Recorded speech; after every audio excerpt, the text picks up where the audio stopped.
Hello everyone, and welcome back to episode 2 of CU SMP. You've caught me up here getting a thumbnail for the first video where we made some good progress planning our base, and we intend to keep working on this today. Well, it looks like our neighbour finally got back on the server, and she thinks my base looks cool. That's encouraging. Must be on the right track. Before we continue to work on this apparently cool base, I'd like to address the elephant in the room, being this farm here and this farm here, both of which are highly inefficient and do not produce me enough stuff. This bamboo farm is very slow to do anything, and this moss farm isn't efficient enough to refuel itself. Now recently I've been watching impulseSV's new Redstone to Riches series, and in that he created a moss farm and a bamboo farm. Now I'm not going to be copying the design, but it did give me inspiration and some ideas to actually, get around to making these actually work. So that's what we're going to work on now. Let's start with this moss farm. If we give it a quick spin, we can tear down the old farm ready to start again. So how about we build this thing as my first time lapse on the channel.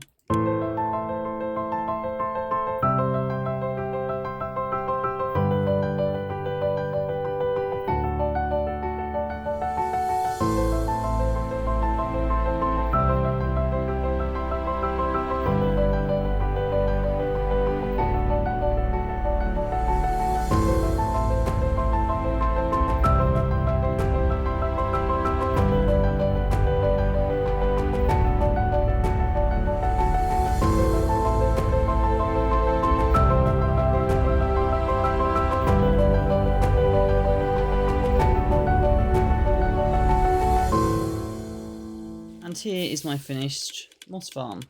As you can see, it's nicely working now. After a bunch of trial and error to get this working.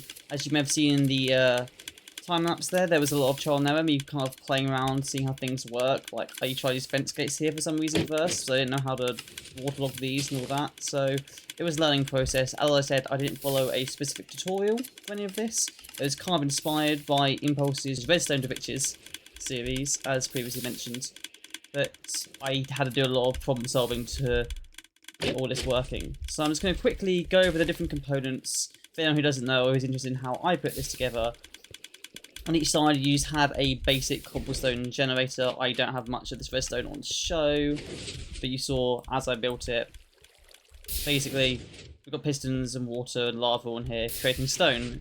Fairly standard system. Here we have ourselves a little etho hopper clock down there, transferring items across, and every now and again when this observer here empties, we get a redstone pulse from this observer down the lines, which will trigger the stone generators. That pulse also then comes up here to a little system I designed. You can see it come here, where basically I have a similar design to an etho hopper clock in a way, I guess. I don't know if there's a technical term for these, but it's basically how I've chosen to set them up. I might replace these crafters here with lecterns.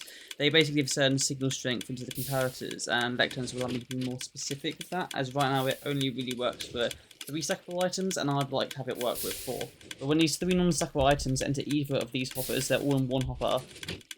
This activates, triggering this monostable circuit, which then powers both these redstone lines. This one here, then one tick pulses this piston, switching where this block is, changing which hopper gets unlocked each time the stone generators activate, which means that every 3 activations of the stone generator, this line here activates, and this line here activates, which then goes through a NOT gate, so that the trapdoors here stay open until that activates, which will then flood it with water to push all the moss gathered into the hoppers down there.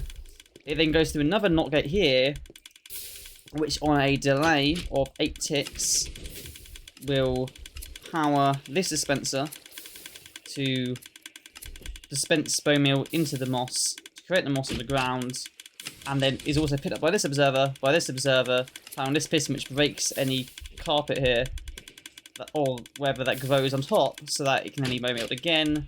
And then for now we just have a simple chest here to store bone meal to be used to power it. All the output comes here into these chests, and here's some building supplies that are also left in here. But as you can see, it's fairly productive. It's about 3 times more efficient than my old farm design because I'm using 1 bone meal every 3 pulses of the stone generator rather than every 1. So later, at some point probably off camera, I'm going to feed some of this into composters to make bone meal and so it can be self-replenishing.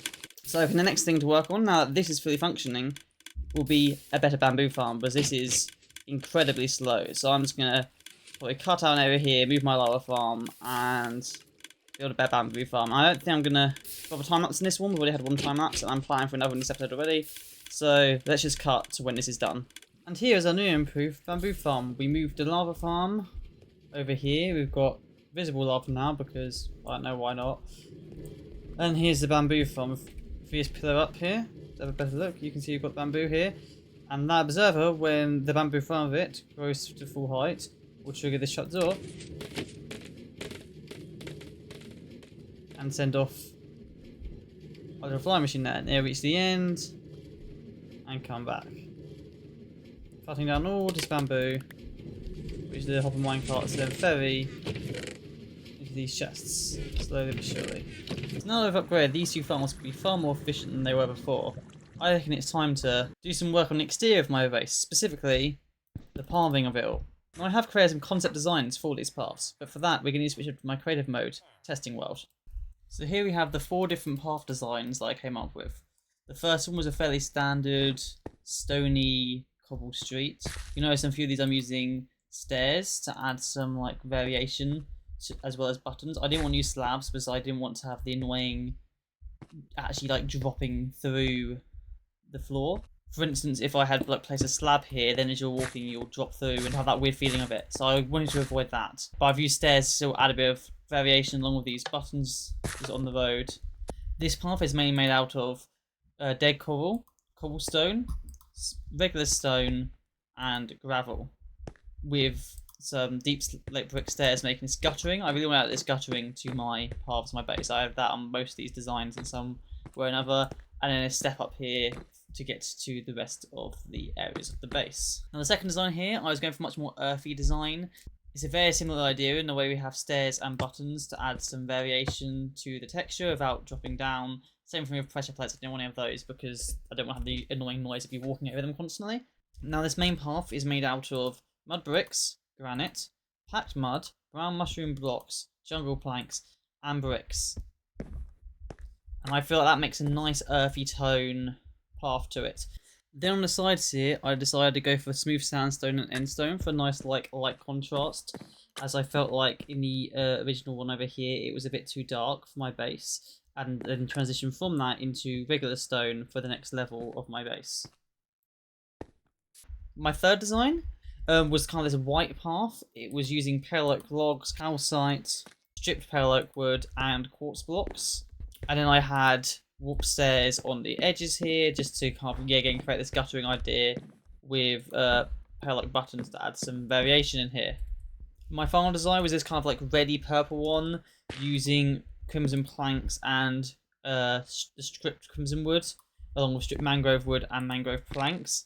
This one was supposed to feel like it's supposed to be one colour and then certain areas have faded almost, was the idea of this one. And as kind of mirrored in how I use different levels of oxidation of copper along the edges for the railings. Now I do like all of these path designs, and I might use some of the others in the future, but for the main part of this base, I wanted to go for this one here, the earthy toned one, because I've already got a very stony structure around it, so I wanted to have something to complement that, but contrast a bit so it wouldn't be all the same. These felt just a bit too unnatural for the kind of base it was, so this is what I'm going to be building on the server. I also added these extra bits here, trying out some different decoration along the edges, which I think work well. I'll just play around with these as I'm building the paths and see what I like.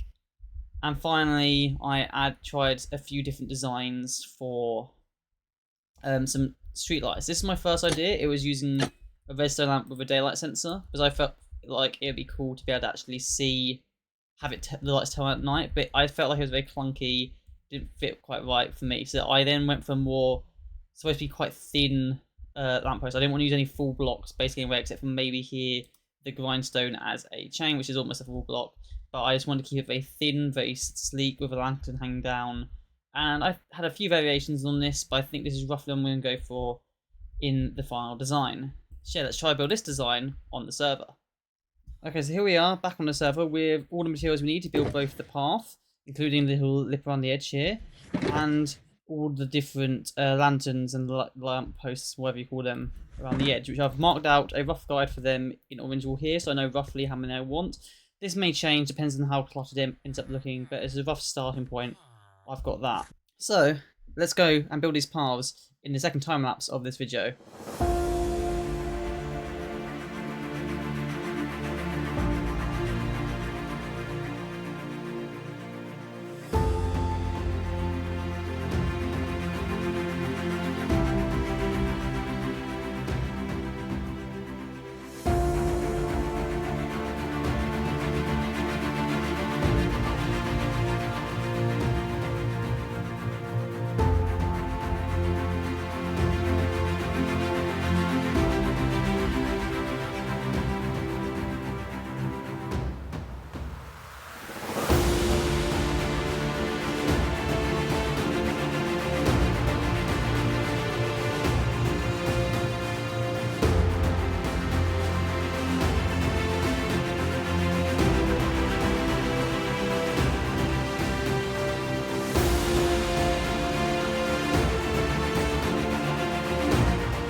And here we have our finished paths.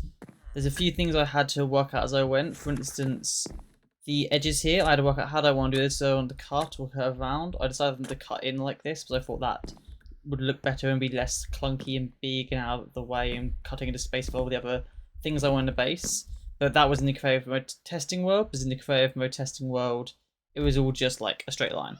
I added in some decorations like these here, to just add a bit of extra visual flavour. I did that in the last thing, as you saw in the time lapse, just kind of adding extra lanterns and extra things just to make it feel a bit more alive. I love this look here, this just almost tunnel framing perfectly what will be an entrance down there. But yeah, I've got the ground here all nicely textured with buttons on the floor and some stairs and just different variations. I might tweak this a bit. I still have in the shulker boxes over there some blocks left over, so if I'm not happy with the appearance over time, I can change it up fairly easy if I need to. But overall, I'm really happy with how this has turned out. This just kind of stops here currently because I don't know what I'm doing here yet. I've got the lamps hanging down, which just obviously lights up during the night, and it also, I think, this looks like a really cool, gives you some nice visual height to the build already before I even go and start adding in buildings.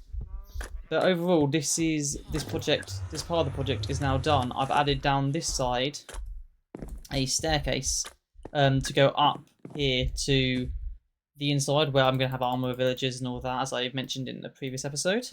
But this is made out of full blocks and slabs / staircases, so just to make it easy to walk up and you have to jump the whole time. A bit more of a gentle gradient there. And obviously this portal is not going to be just one thick. That kind of ruins the view currently. I'm not entirely sure what I'm going to do with portal. I could maybe sink it into the ground or something. I'm not 100% sure what I'm going to do with this portal yet. Now I've got these in place, feels a bit out of place, but we'll see. We'll work out how we're going to handle all of that. But that is just about going to do it for today, everyone. Thank you for watching. If you enjoyed this video, please click like. It'd be a great way to get this video shared to more people. And also click subscribe so you're alerted of future videos, because we are a small channel. It's just me with like a handful of subscribers. So it'd be great if you could subscribe if you did enjoy, because I want people to be able to see these videos. But yeah, thank you all for watching, and I hope you enjoyed, and we'll see you in the next episode. Goodbye, everyone.